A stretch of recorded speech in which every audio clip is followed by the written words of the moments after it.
Immersive spaces, right? Immersive technologies. Where does it find its footing? The biggest barrier for any of this stuff is just there's not enough content, and it's growing the content ecosystem.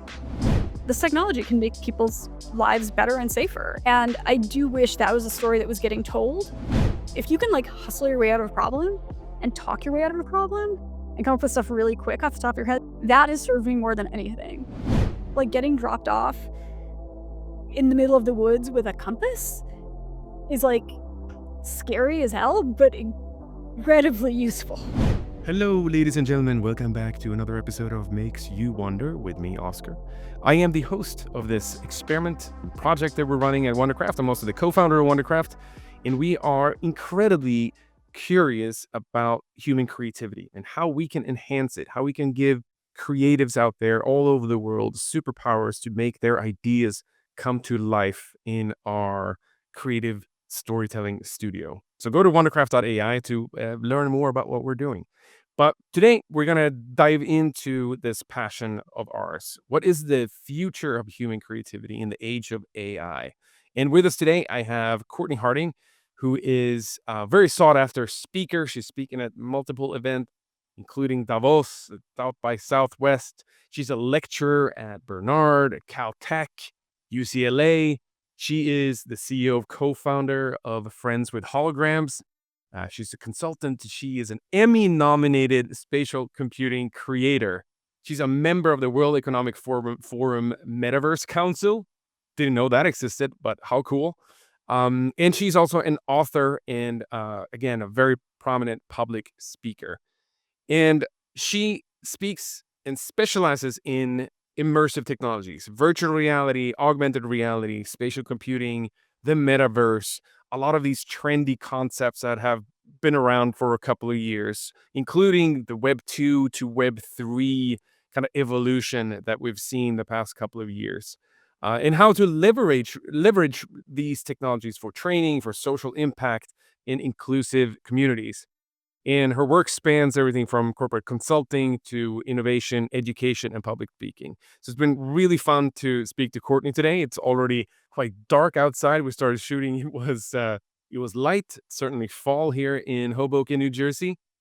And we get into a lot of things, a lot of the social impact, job displacement, but also the optimism that comes from new technologies and new opportunities for new job creation and how that evolution happens, not only in the time we're living in now, but in all kind of technological paradigm shifts that we've been through as human beings. So without further ado, here is Cortney Harding in our conversation today. Enjoy.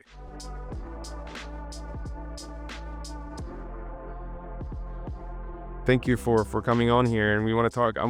So many topics I kind of want to dive into. And I want to start with this, Courtney. Like you're a CEO, you're a creator, lecturer, author. You have a lot on your plate. It sounds like. What is your general philosophy around managing your time around all these things that you do to make it happen? Let's start there. Oh God, I don't know, man. I don't have one. I wish I did. I tend to be pretty regimented with my time. Like I have hours that I set aside. I'm like, these are my exercise hours. These are my work hours. These are my sleep hours. These are my hang out with friends hours, right? Like I block my calendar pretty rigorously.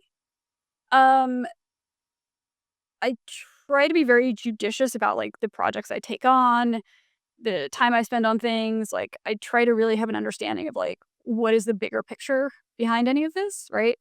Now, sometimes, there's stuff I have to do, right? I have to file my taxes, I have to wash my dishes, I have to brush my teeth and go to the dentist. There's just stuff that is not there's just stuff I have to do, right? And I just do it. But, there's a really good quote from Succession, and it sounds kind of psycho, but I'll explain why I'm into it. So, this is not a spoiler, this is a very minor plot point, but Roman Roy has discovered some kind of damaging information about Kendall. And he goes to Jerry, who's the lawyer and his kind of mentor slash flirtation partner. Jerry looks at it, and Roman is kind of also implicated in this, what he's showing her. So Jerry says, look, I'm going to put it in my drawer and we're going to forget this exists. And then she says, I'm going to give you some advice. Always ask yourself, how does this advance my personal position? And I think that's really good advice. And I don't mean that in like a selfish way, like, oh, this only benefits me. But I mean, like, okay, is this project something that is going to, I mean, A, benefit me in terms of like financially or career, reputationally or whatever, and look at like, how does this advance things? And maybe it's just, this is cool. This is something I want to do. Like, this is a volunteer project I want to take on. This is something where I could learn something, right? It can be very like open. It doesn't have to be like, this will make me lots of money. Although all is a consideration, right?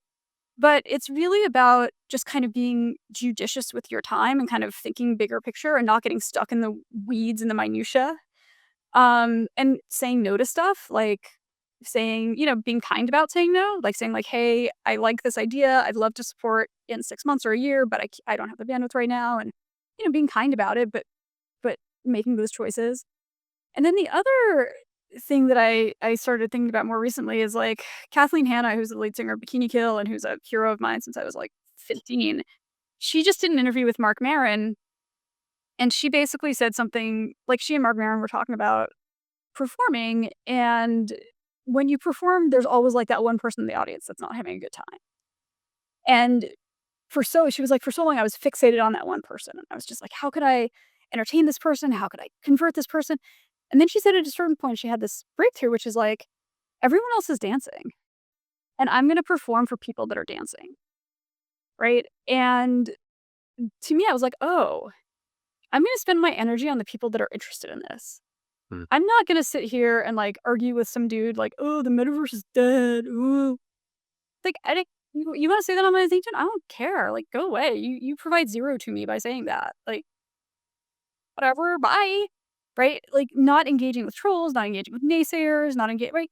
You could have substantive, interesting conversations about, like, the ethics of artificial intelligence and how quickly we should advance, but to be like, "No one will ever use AI," it's like, give me a like, I don't care, right? So, you know putting my energy into people that are interested and things that will move forward as opposed to moving backwards, I think that's a huge sort of energetic time saver for me because, like, I run into people all the time who just spend all their time arguing on Facebook, and I'm like, "You could do anything else." Like, the less time, like, don't watch a lot, like, I don't know, I don't watch a lot of TV. I like some shows, but the idea of, like, just sort of sitting there and clicking, I'm just like, "No, I'm good." So that too is, like, just kind of stripping out some of the junk food time, I guess? Yeah, no, they Yeah. and I sure did know Not it. like a better system or solution because I still am, like, constantly running around and busy and frazzled and dropping balls right and left, and, like, I think that's also just, like, how it is, right? I think that's part of creativity when I look at it myself. I used to be very over I was kind of part of that, over optimizers, right? Like optimize everything. And then I came to a realization that this is not healthy. You also have to allow for some sort of serendipity and um also the trash time is also quality time, I realized. When I started looking at that in that light, it became so much freer and I felt a lot more relaxed when it's okay to just lounge around. That's also quality time. Like doing nothing and being bored is fantastic. Being bored is great, and I'm lucky that I grew up in an era where you didn't have helicopter parents as much, and you didn't have devices, and, you know, my parents were like, "Go entertain yourself." They were like, "We're busy. Go play on your own, go play with your sister, go play with your neighbor kids, like, go ride your bike, go entertain yourself." And one thing that very much worries me about the sort of Gen Z is they cannot be bored. It's, like, not a thing for them because, and again, like, there are people I know who have kids, and it's literally just, like, the iPad right here all the time. Like, they cannot function away from the iPad. And I understand that modern parenting is very challenging. I'm not a parent, so sometimes I feel bad commenting on this stuff, but, like, kids have to learn how to entertain themselves. They have to learn how to be bored because that's when they get creative. I mean, sometimes that's when they get into trouble, but that's also where they find, like, creativity. And, if kids can't kind of take the initiative to create something, that's going to be really bad. If all they can do is just sort of stare at a thing that somebody has put in front of them, that's a little scary. Yeah, I'm scared about because of what I see. I have two kids, they're 9 and 12. And what I, throughout these conversations and the work that I do, talking about the future creativity, I find that the the real takeaway from all the conversation that I have is that creativity is kind of the skill of the future. Oh, yeah. And I worry a lot about my kids and any kids who are just fed all the time information and just here you go, just sit in front of this. Um, and I think we also grow up. Being a parent in the age that I am is that we were. I mean, my parents, they're like, you're out all day, right? You're out running around in the woods, and you came back at dinner time, and only then did you're like, where were you all day? And it's less like that anymore. But I find that it's so it's such a guiding force for me in my own parenting. Like to be able to be offline is like the biggest goal all the time for me as well, because I'm also addicted to my screens and the work. In trying to be a that person and really like trying to design the days to be bored or just go around and kick a rock for an hour. Like remember when you were a kid, like waiting for the bus? You didn't have a screen? He's like, "Oh, the next bus comes in 1 hour. What should we do?" Well, we stand around and throw rocks at something. And I think that boredom is so important, but I think that boredom is so important for the future of the next generation in the age of intelligence and all these Right. amazing tools that they have, that the idea is really the skill of the future. I just had this conversation this morning, and it dawned on me that I've been fed this truth throughout my whole life that ideas are cheap, right? But look at the future that we're now entering where execution is going to be cheap. Now I can code an app, I can write a book, I can do all these things so easily, and execution is cheap. In a world where execution is cheap, the ideas become the real gold nuggets. And I'm obsessed with that idea and instilling that in my kids, and I'm trying to figure out, like, how do I get, like, here's a blank sheet of paper. I'm trying to, like, just be creative. If you get anything out of school is to have an open mind, to be creative and, have ideas that you wanna put out in the world. That's kind of essence of what I think about parenting.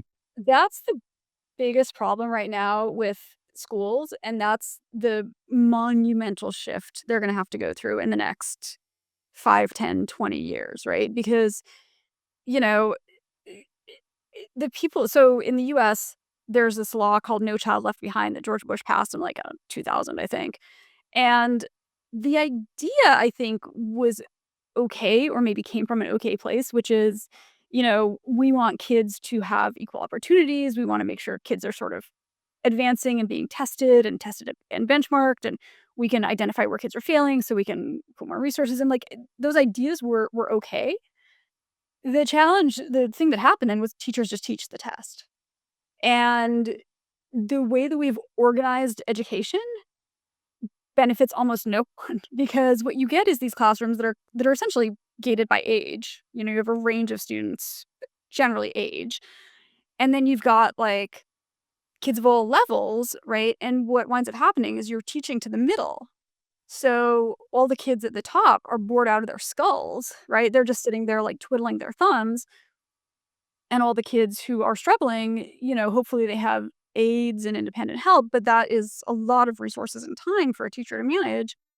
And then the teachers are essentially evaluated on like, can enough kids pass this kind of middling test that we can just advance them on? And they're not they're training for just sort of like repetition, right? They're not teaching for like advanced critical thinking skills, communication, collaboration, like all the human skills and creative skills that are going to be the next phase of how we work. They're not teaching for that. They're teaching for like, can you solve this equation? That's where things are going to start getting really interesting. And one thing that I saw recently was the idea of teachers as managers of student experiences. So you'll have a class of X number of kids, and you can break them out by like, here's the 5 kids that are really great at math. Here's the 5 kids that need help with math. Here's the 5 kids that are in sort of in the middle. And then essentially like an AI tutor will work with the kids. but you are sort of managing the classroom, you're managing that experience, you're making sure they're on task, you're making sure that the AI is not going off course, right? But you're allowing the kids to learn at their own paces and be engaged and be really interested and learn in that creative way. And I think that's gonna be how we look at things in the future. And the idea that we just like divide up kids by like every 10-year-old is the same, every 11-year-old is the same, right? Like that's kind of absurd to me, right? I work at a company with 25-year-olds and 45-year-olds and 55-year-olds and 65-year, right? Like when you get into the workforce, you are working with people of all ages essentially, right? So why are you learning with like the same exact age and peer group? I know there's like social emotional development and all of that stuff, but I do think like we're just gonna have this radical rethink of education in the next 15, 20 years, or I hope we are, because if we don't, that's gonna be a big issue. Like we're really not gonna be prepared for the next job market. Yeah, let's talk about AI. Also, a word that I'm kind of growing tired of in a ways because it's. I always say this nowadays because it's like saying digital media a couple of years ago, right? It means so many things, but or call it like Sam Altman calls the age of intelligence, right? Wherever we call it, it holds so much promise for so many parts of society. That is not really talked about as much. I feel like the discourse out there in media is a lot about you know, job displacement and how it's gonna take your creative job and how it's coming for that, and it's easy. What's your take on the current cycle we're in now in technology and how we're actually talking about it? Oh, it's, like, so funny. So 10 minutes before we started this interview, my friend sent me an article from The Atlantic. It was basically like, now all of these leaders have given us sort of timelines for all this to happen, right? So Sam Altman's like, "We're gonna have this by 2030. We're gonna have this by," and I wrote back and I was like, "At the end of the day, these guys are sales guys. They're not like Elizabeth Holmes, right? It's not Theranos. It's not vaporware, right? ChatGPT exists and is getting better.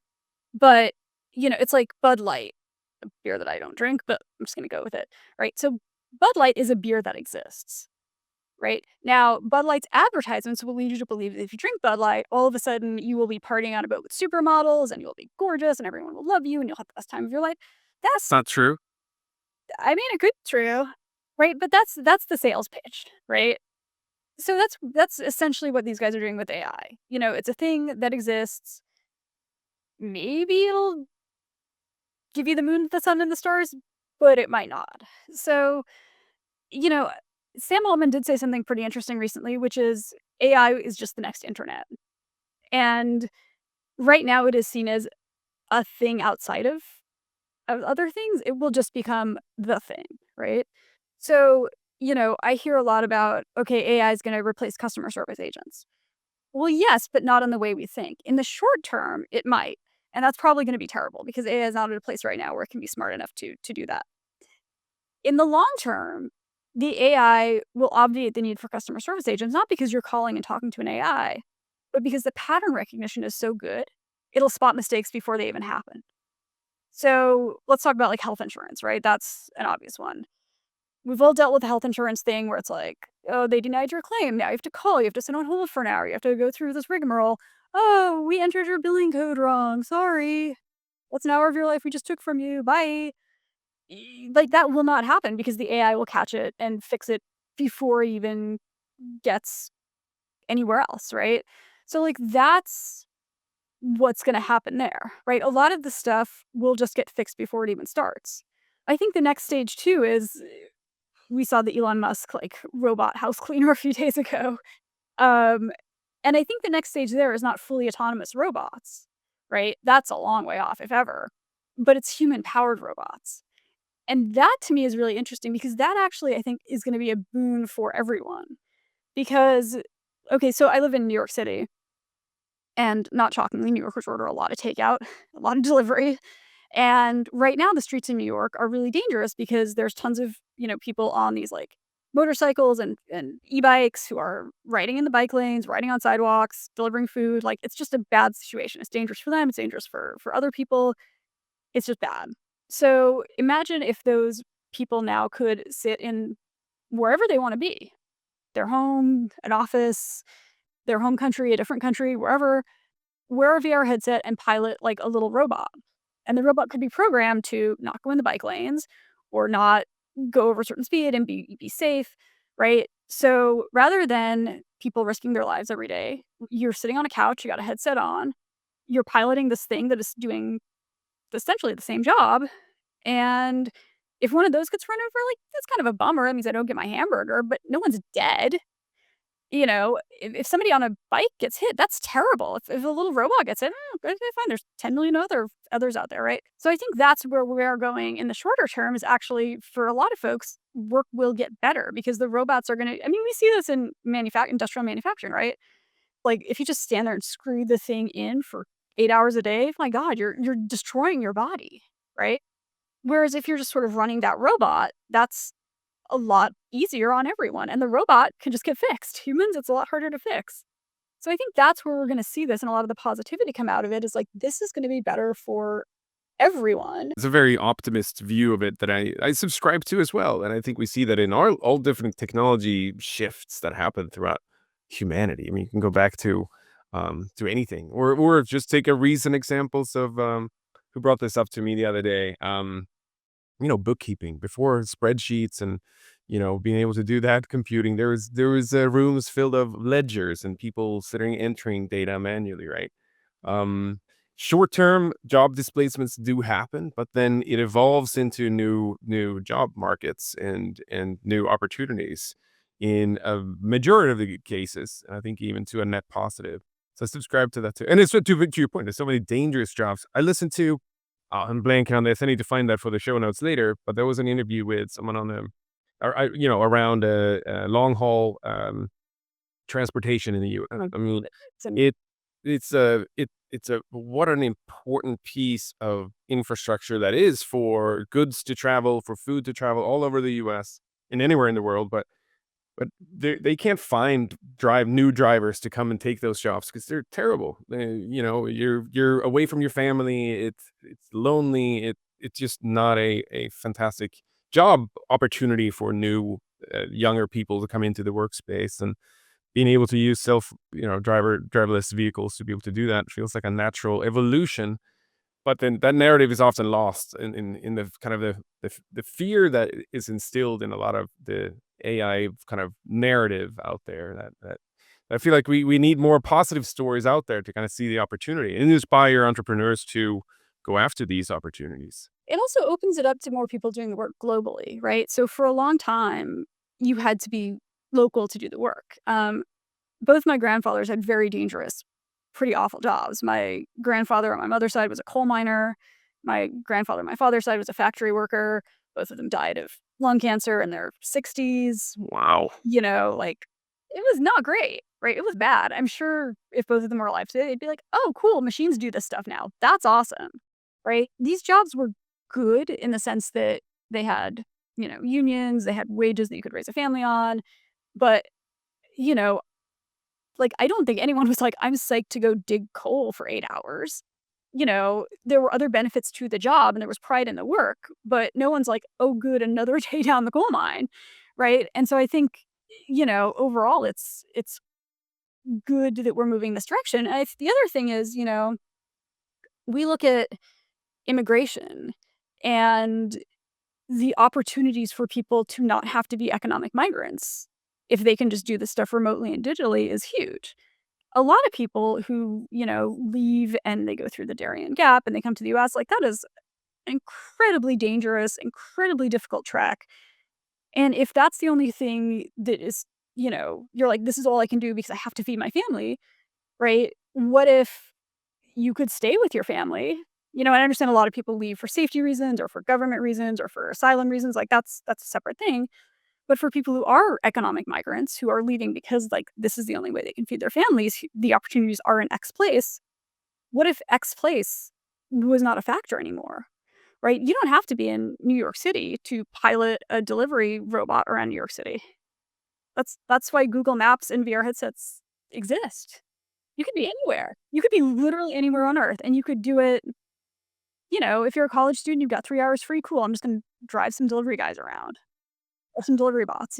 Drive a long haul truck. Like obviously there are certifications you would need to get, much like you do now, but it opens up a whole new world of like opportunity for people, an opportunity for people who have not had that opportunity before, and opportunity to work, like, people talk about email jobs and, like, our jobs are cushy. I sit in a nice ergonomic chair all day in my nice little home office and occasionally, like, get up and go in my kitchen to make snack or maybe I talk to my husband who's in his, like, nice ergonomic chair in the next room doing his computer job, right? And there are a lot of people who, you know, can't do that. They have to be out in dangerous situations, and this technology can, like, help solve that. This technology can make people's lives better and safer, and I do wish that was a story that was getting told. You touch on a few things. I want to dive into obviously a big part of what you do for work is in spatial computing or immersive technologies, which I find extremely fascinating. Being just I love games, for instance, and I really look forward to the evolution of games in intersection with AI to create new worlds and all that comes with it, which is just on the entertainment side, but obviously it has so many different applications. Um, what is the thing that most people misunderstand about immersive technologies or spatial computing or VR and AR today that you run into? Well, I think a lot of people just aren't familiar with it, right? Like, headsets are becoming more ubiquitous, especially with the price decreases for the Meta headsets, but, most people still haven't put on headset. I think they think about it as just a gaming device for young people. They don't think about it as a device for training, for education, for storytelling. Um, they don't understand the benefits of it, especially on the training and education side, and also on the storytelling side too, right? You tell stories that get in people's heads. That's very powerful. I've been doing this since 2016. I kind of thought it would go faster, but hey, I'm still here. I think people just have this sense of, like, nervousness about it because it is new, it's different, it's on your face, it's just a different way of communicating and experiencing the world. Um, but again, much like AI, I think people don't really understand, like, the possibilities and the opportunities. It's always interesting to me to talk to people at large organizations, which is a lot of what I do, because there is this sort of free floating anxiety because they're like, "Oh, this is different." I feel like I reference The Innovator's Dilemma at least once a day, and that book has been around forever, forever. That book has been taught in business schools for the last, I don't know, 50 years, right? I mean, I remember encountering that book pretty young, and the main case is about, like, disk drives or something, like, come on. So, that book has been a huge part of, like, what business schools teach people, and yet, every time I go, not every big organization, but a lot of big organizations I go into are like, "But we're doing fine. We're meeting our quarterly goals. Our stock is up. Everything will be great always." And I'm like, "How how do you not see this? How do you not see this?" And I think it goes back actually interestingly to your point earlier where, people are not as connected to their companies anymore, right? So if I'm the CEO at I'll pick on Walgreens because 'cause they're terrible, right? So if I'm the CEO at Walgreens, I'm like, "Yeah, I'll run Walgreens for a few years, then I'll go do something else. I'll go hang out on my yacht," whatever. Like, you don't really care, right? And so what happens there is because there's no real commitment to anything, there's no real desire to make anything better. So, like, Walgreens let their stores get really bad and then like, "Oh, we're closing a bunch." It's like, well, the reason sales are down is because everything is locked up. You have far too few people working in the store. Your pharmacies are always closed and or out of everything. Like, yeah, of course no one's gonna shop there when Amazon is right here. So, I think that's where we're kind of getting is this sense of, like, no one really cares about anything. No one really cares about the consumer experience, and what that will do will drive people to find other and better options. And so I think that's where we start to get a little bit, like, into this dip, right? Like, I think we're in a dip, really. I think Web 2 was here, and Web 2 in the 2000s was awesome, right? Money was flowing like a river. Everything was amazing, right? Web 2 was awesome, and COVID, Trump and then COVID kind of started to kill it, and it's still kind of dead. And Web 3 is going to make things good again or better, but Web 3 has not gotten off the ground. So we're in this kind of trough of, like, you know, all of a sudden, if I order a $10 burrito on Uber, it costs me $36 with fees, right? Like, it used to cost me $12 with, and that include the tip, right? I used to be able to get an Uber at an airport in 2 minutes. Now it takes me 10 minutes. I used to, all of these funded things that really change consumer behavior, the rug got kind of pulled out from underneath them. And we haven't quite figured out how to use this emerging technology to make them better. It's interesting. I mean, there's so much going on, obviously. I mean, we have this, just look at the advancements of generative AI and the large language models that are outperforming each other as every day go by. We have spatial computing. You said you had a Vision Pro that you use every time, or a lot, and it's very, very the earliest version. It's not mass adoption yet. It feels like we're in the starting blocks of a lot of things. Web3, you said, hasn't really taken off, right? In wide applications in many ways. It feels like we have three very powerful new technologies that is revving up.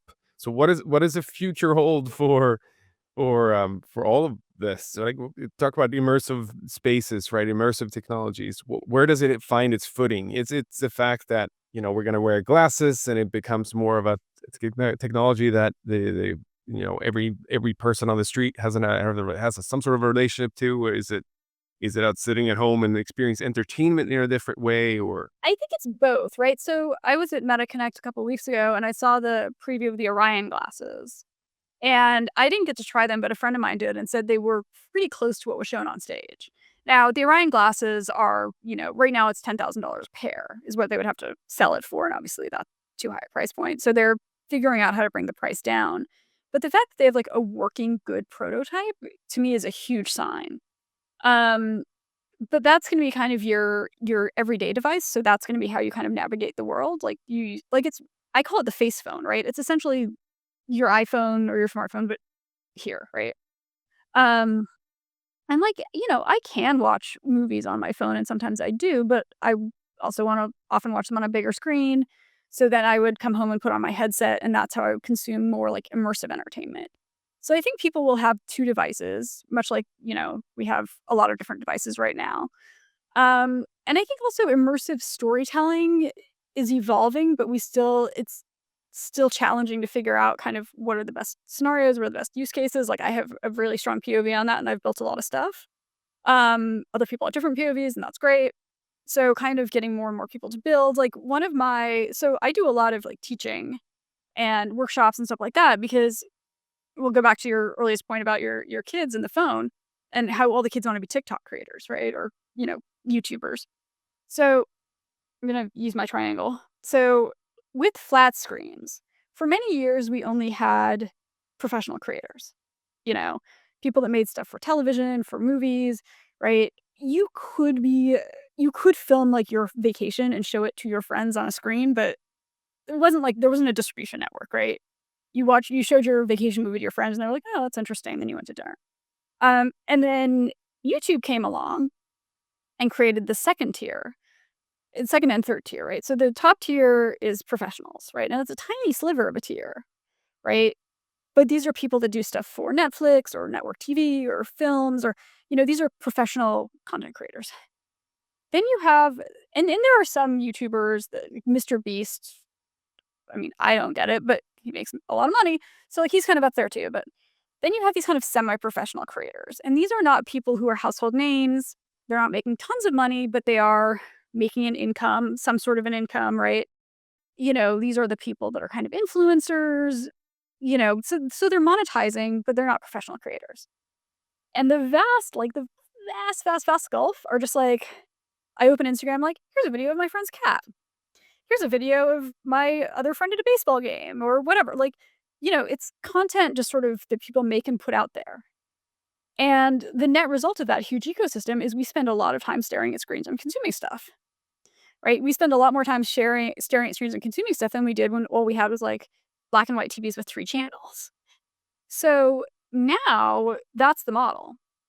And the problem with VR and with spatial content is there's like a teeny tiny layer of professional creators, right? And most of them are my friends. Like most of them I know, you know, but it's like a small, teeny tiny ecosystem, and you do have to like, you have to learn a lot, you have to be in. But what we don't really have is people creating semi-professional or not professional content for headset consumption, right? We don't have yeah, I've seen people take 360 cameras on vacation. I've seen people, film in the Vision Pro headset just walking around, but that's a really, really tiny niche market. So what needs to happen and what my mission is and what my goals is to teach as many people how to do that. Not in the sense that they'll be professional creators ever, like, some of them might be and a lot of them won't be, but just to grow that ecosystem because at the end of the day, like, I have, like, 7 headsets in army reach of me, and they're all these nice, really nice chunks of chips and plastic. That's what they are, they're chips and plastic without content. So, the biggest barrier for any of this stuff is just there's not enough content, and it's growing the content ecosystem. So it's about like building out yeah, of course, needs to be tools. There needs to be, lower the barrier of entry for creators to actually have first of all, an incentive to kind of go in and do it. Like they know there's an audience there, which I'm assuming you said before Quest is kind of ahead on that. But, um, what do you say about Quest in Apple? Who's kind of leading the charge here on this space? Well, I have to be very diplomatic with that answer. You do. Okay, of course you do. Look, they are different products, right?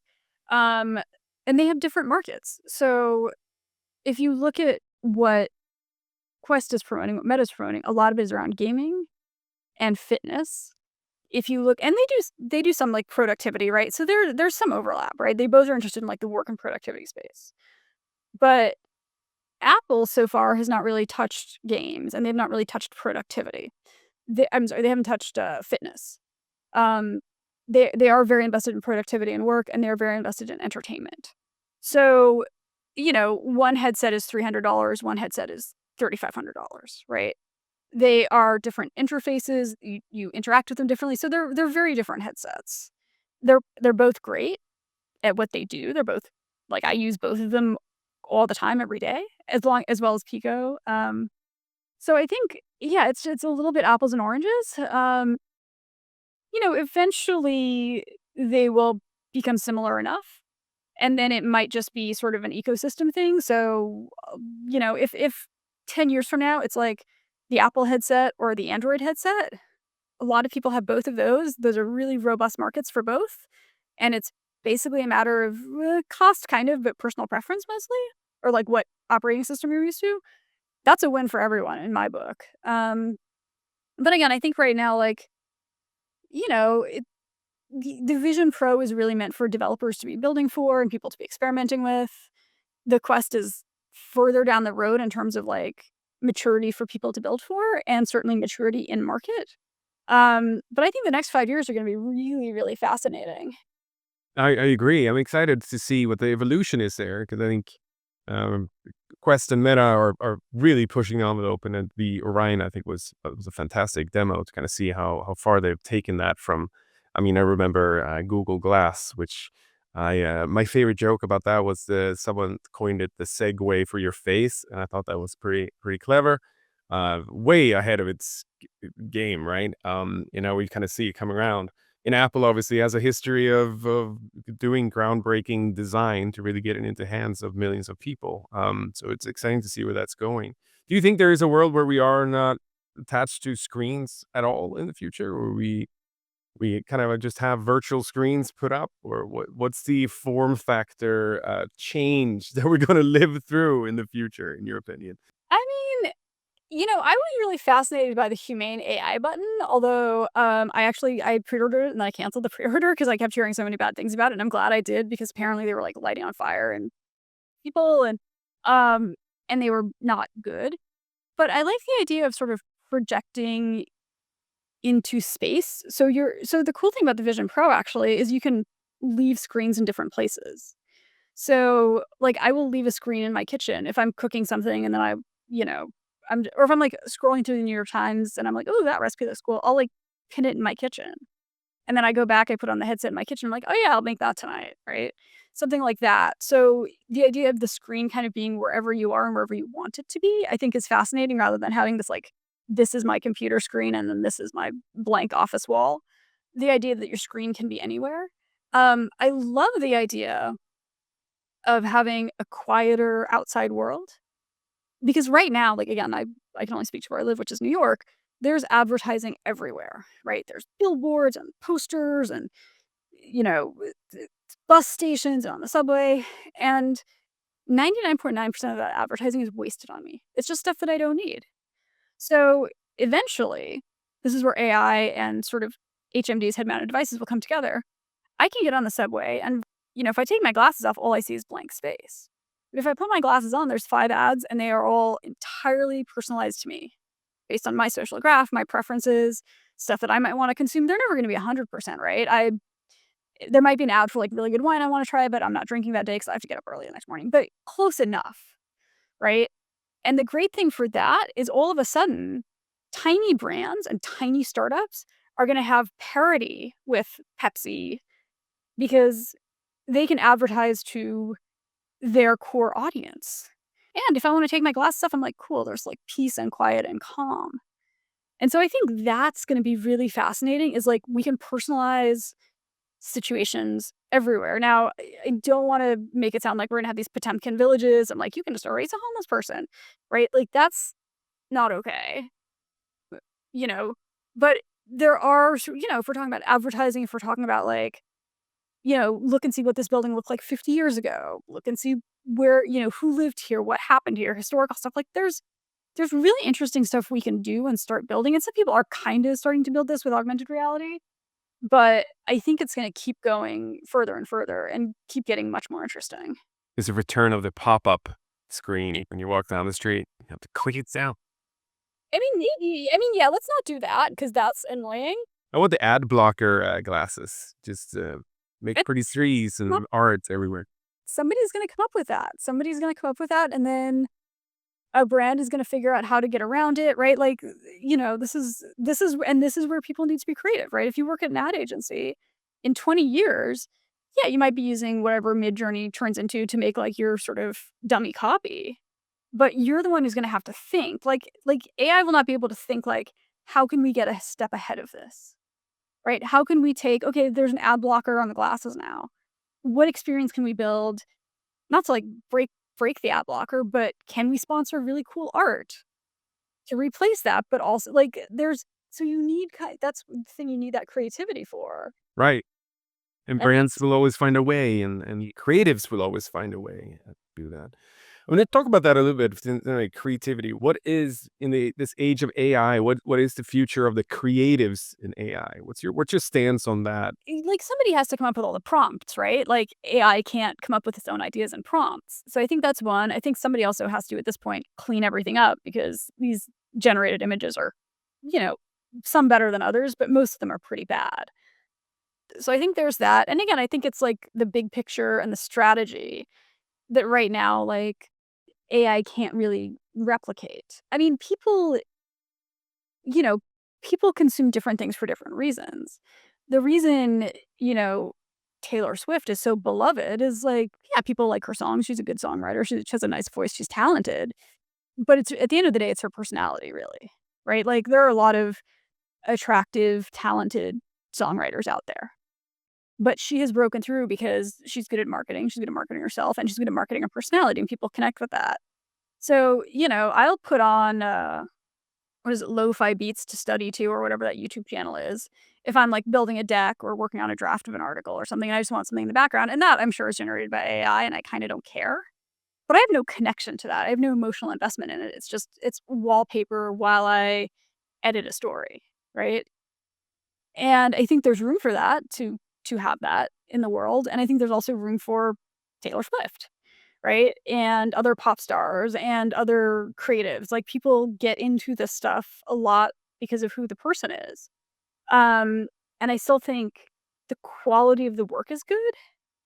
Like the quality of the work is what's important, and AI at this point is not doing the quality of the work that humans can do. Um, so but again, this is all sort of hinged on the fact that people care about quality, right? And what worries me is when people are on social media all day long and it's literally just slop. And, if you look at Facebook feeds, there will be these weird AI generated images that are completely fake and just like a bunch of 80-year-olds arguing about them. And I'm just like, oh, this is bad. This is a bad sign. Um, but I also think, just to place it in historical context, like people watch the Home Shopping Network all day long. People have always consumed slop, right? There has always been, slop TV and slop books. And, there's always been really good stuff. And I think if AI is generating the slop, I mean, it is what it is. But I don't think AI is going to generate anything that great, because at the end of the day, the people and the creativity are what's generating that. Right. So in that sense, the AI can still be a tool for great art or great stories if there's a human behind it with the idea. It's not about the typewriter that Hemingway wrote on. It's about his ideas and his stories, right? Yeah, exactly. Exactly. I mean, you can come up with interesting stuff. You can do, like, I do first drafts sometimes with AI. If I'm blocked and I'm trying to write something, I'll ask for some ideas, but I'm never just like feeding in a prompt and wholesale printing that, right? That just doesn't sit right with me, and it's not that good anyway. So, yeah, and I think, again, it's about what are the big ideas, right? Like, you can use AI to generate copy, you can use AI to generate images, but at the end of the day, you're the one who has to be coming up with that big story and that big idea.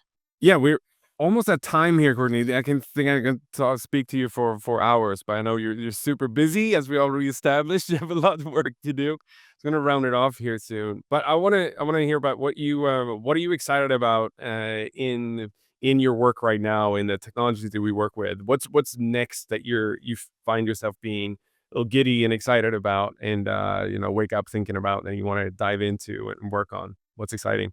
So, I am always excited to create spatial content. Like, I love making it. I've been shooting a lot with the Vision Pro and also with this new Pico headset. And you can shoot spatial footage directly from the headset. So the idea of like hands-free capture is really, really, really exciting to me. I shot a piece a couple days ago that was really fun and cool to work on. So definitely that's exciting.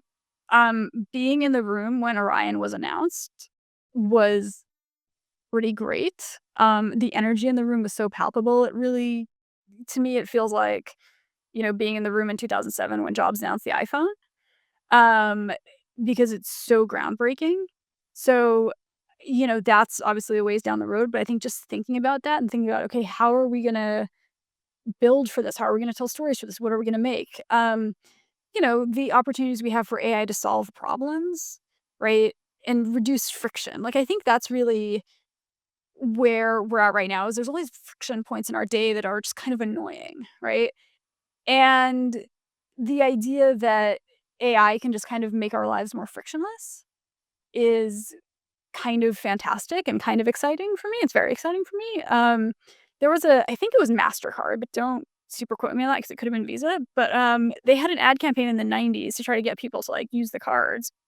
And their tagline was get in, get out, and get on with life. And for some reason, that's like seared. That's good advertising. It's seared into my brain. And I was like, that's really the power of AI, to just like remove all those friction points, remove all those annoyances, just like get what you need to get done and then go do something you enjoy.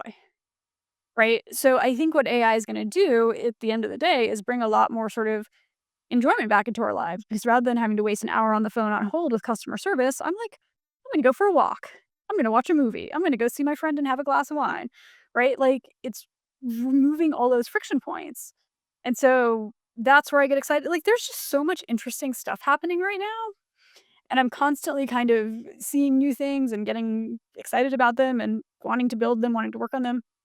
But yeah, I think it's a sort of a not great time with a lot of existing tech, but if you're interested in future stuff, it's really cool, and it's gonna be really cool in the next couple of years to see what gets built. Amazing. What are some give us a recommendation of something you enjoy working with. Is there a specific tool in spatial computing, or is it the device itself? What's your go-to favorite toy for work right now? So there's a company called Verti that I work very closely with. They're awesome. They are really meant for business, so enterprise and education. There's like a 360 video side of the platform, which is a lot of what I work on.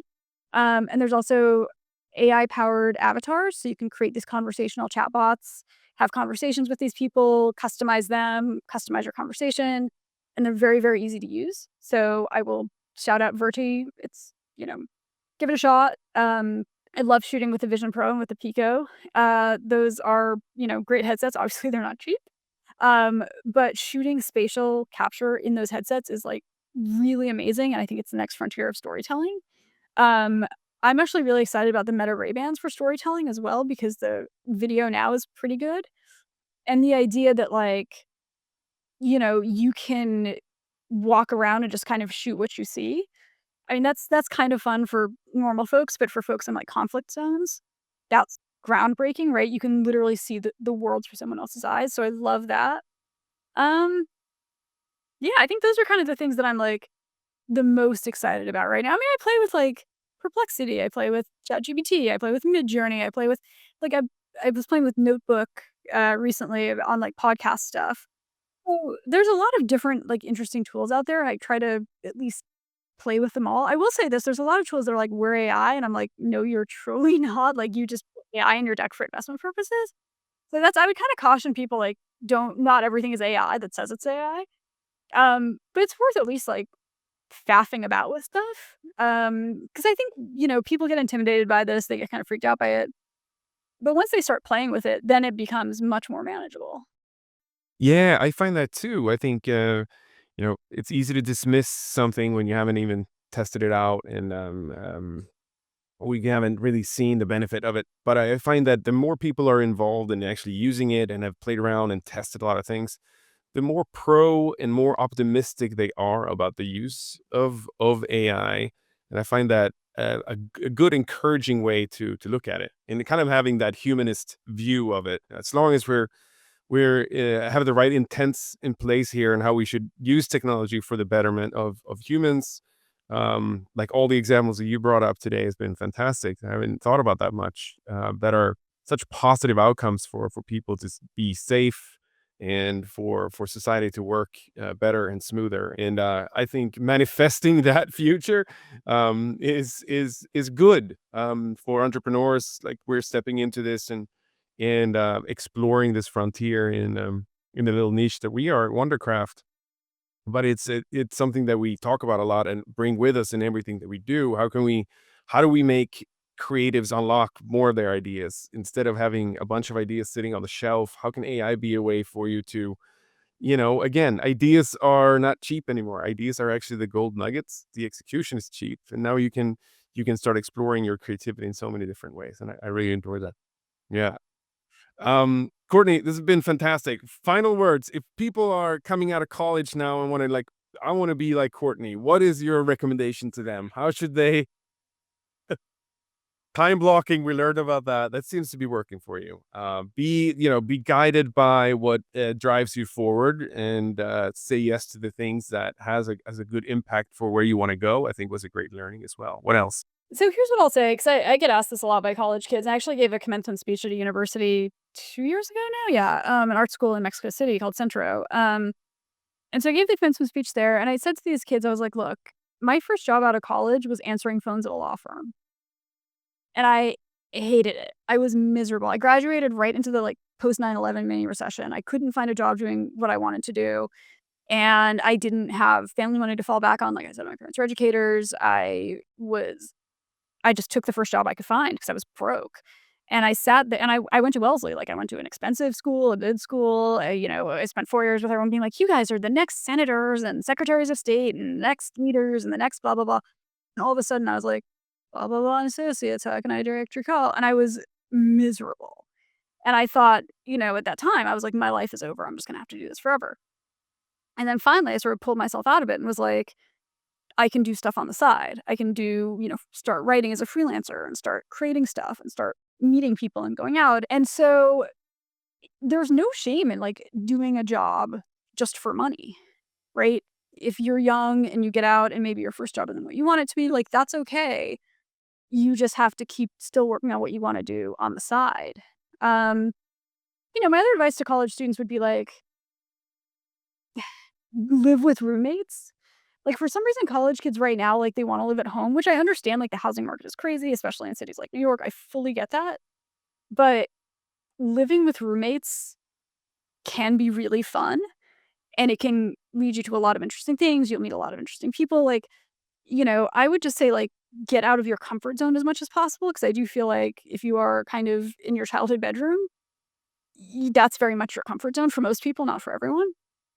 And the more you can kind of push yourself, and again, I really understand the challenge with the housing market. I don't want to make light of that. But if you can, be as independent as possible as early as possible, and, focus on, like, solving problems and overcoming challenges, because that's another skill set that at the end of the day, AI can never replace. AI can't replace tenacity. AI can't replace, like, subterfuge or being sneaky a little bit, right? Like, thinking fast on your feet. I tell this story, probably get in trouble, but, like, I was once denied, boarding because my passport was too full, and so I was just like, "Well, I'm not missing my vacation." So I just, like, kind of, took off a bunch of expired visas and put little notes on the page that said, "Intentionally left blank, please don't stamp," and I was able to get on the plane. I bought another plane ticket and then got on that plane, and that was just quick thinking. That was just like, "Well, I'm not gonna not go on vacation because Right. some counter check-in girl at, South African Airlines is a bitch." If you can, like, hustle your way out of a problem and talk your way out of a problem and come up with stuff really quick off the top of your head, that is actually, like, a life that is a life skill that no matter what I do for work, no matter where I'm at in my life, no matter who I'm dealing with, that has served me more than anything. Like, getting dropped off in the middle of the woods with a compass is, like, scary as hell, but incredibly useful. So do that. Spend as much time in the woods. I mean, not physically in the woods, unless that's your jam, but spend time in the woods with just a compass, not with a map, and see how that works for you. That's solid life advice. Thank you so much, Courtney. My God. We're gonna have AI. It's amazing. That's amazing. We're gonna have AI Anna read us out as always on Makes You Wonder. But thank you so much for your time. I really appreciate you coming on. Amazing. Thank you. Thank you for watching and listening to Makes You Wonder. If you enjoyed this episode, do us a solid and hit that subscribe button on Spotify, Apple Podcasts, YouTube, Amazon, or wherever you get your podcasts. For extra karma, please share with your mom and your friends too. Makes You Wonder is made with love by Wondercraft, the AI audio studio for brands and creative teams. It's hosted by Oskar Sarander. You can find Oskar on LinkedIn, X, and Threads. Links in show notes. This episode was produced by Alex Hughes Morgan. It was edited by Zaina. A nice young man named Dimitri from Wondercraft was the executive producer. Learn more about Wondercraft at wondercraft.ai.